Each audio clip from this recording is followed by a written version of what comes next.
మే 9, 2026 విజయవాడకు చెందిన సాయి కృష్ణను పోలీసులు ఒక హత్య కేసు విచారణ నిమిత్తం మార్కాపురంలో అదుపులోకి తీసుకున్నట్లు సమాచారం. ఆ తర్వాత ఆయన ఇంటికి తిరిగి రాలేదు. ఒక రోజు, 2 రోజులు, వారం రోజులు. కానీ సాయి కృష్ణ ఎక్కడ ఉన్నాడు అనే విషయం కుటుంబ సభ్యులకు స్పష్టంగా తెలియలేదని వారు చెప్తున్నారు.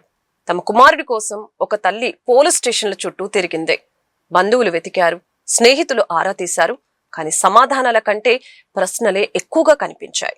రోజులు గడుస్తున్న కొద్దీ కుటుంబ సభ్యుల అనుమానాలు పెరిగాయి. కుటుంబ సభ్యుల ఆరోపణల ప్రకారం సాయి కృష్ణ పోలీసుల కస్టడీలో హింసకు గురయ్యాడని వారు చెప్తున్నారు.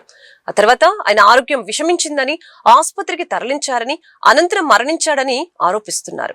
అయితే ఈ ఆరోపణలన్నిటిపై ప్రస్తుతం అధికారిక దర్యాప్తు కొనసాగుతోంది.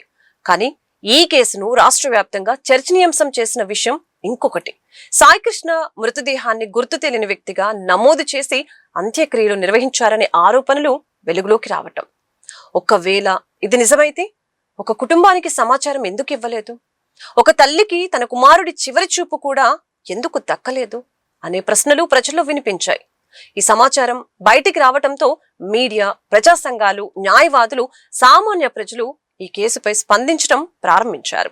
ఇదే సమయంలో జూన్ 2న సాయి కృష్ణ తల్లి హైకోర్టును ఆశ్రయించారు. నా కుమారుడిని నా ముందు హాజరుపరచండి అని ఆమె కోరారు. అక్కడి నుంచి ఈ కేసు మరింత పెద్ద చర్చగా మారింది. హైకోర్టు కూడా ఈ వ్యవహారాన్ని సీరియస్ గా తీసుకుంది. ఆ తర్వాత కేసు వివరాలు ఒక్కొక్కటిగా బయటకు రావడం ప్రారంభమైంది. ఈ ఘటనపై రాజకీయ నాయకులు కూడా స్పందించారు. ముఖ్యమంత్రి చంద్రబాబు నాయుడు గారు న్యాయం జరుగుతుందని హామీ ఇచ్చారు. సంబంధిత అధికారులపై చర్యలు ప్రారంభమయ్యాయి. అదే సమయంలో ప్రతిపక్ష నాయకుడు జగన్మోహన్ రెడ్డి గారు కూడా బాధిత కుటుంబానికి న్యాయం జరగాలని డిమాండ్ చేశారు. ఇక్కడ రాజకీయాల కంటే గొప్ప విషయం ఏంటంటే న్యాయం జరగాలని అధికార పక్షం, ప్రతిపక్షం రెండూ కోరటం. ప్రజాస్వామ్యంలో ఇది స్వాగతించదగ్గ విషయం. ఎందుకంటే ఈ కేసు ఒక పార్టీది కాదు, ఒక కుటుంబం ఎదుర్కొన్న బాధ, ఒక తల్లి కన్నీరు మరియు వ్యవస్థపై ప్రజలు అడుగుతున్న ప్రశ్న. ఈ రోజు కూడా ప్రజలు కొన్ని సమాధానాల కోసం ఎదురు చూస్తున్నారు. సాయి కృష్ణకు అసలేమైంది? ఆయన మరణానికి దారితీసిన పరిస్థితులు ఏమిటి? ఎవరు బాధ్యులు? ఆరోపణల్లో ఎంత నిజముంది? దర్యాప్తు పూర్తయిన తర్వాత ఈ ప్రశ్నలకు స్పష్టమైన సమాధానాలు వస్తాయి. కానీ ఒక విషయం మాత్రం స్పష్టం. చట్టం ముందు ప్రతి మనిషికి హక్కులు ఉన్నాయి.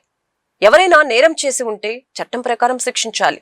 అలాగనే అధికార దుర్వినియోగం జరిగి ఉంటే అది కూడా చట్టం ముందు నిలబడాలి. అప్పుడే ప్రజలకు వ్యవస్థపై నమ్మకం ఉంటుంది.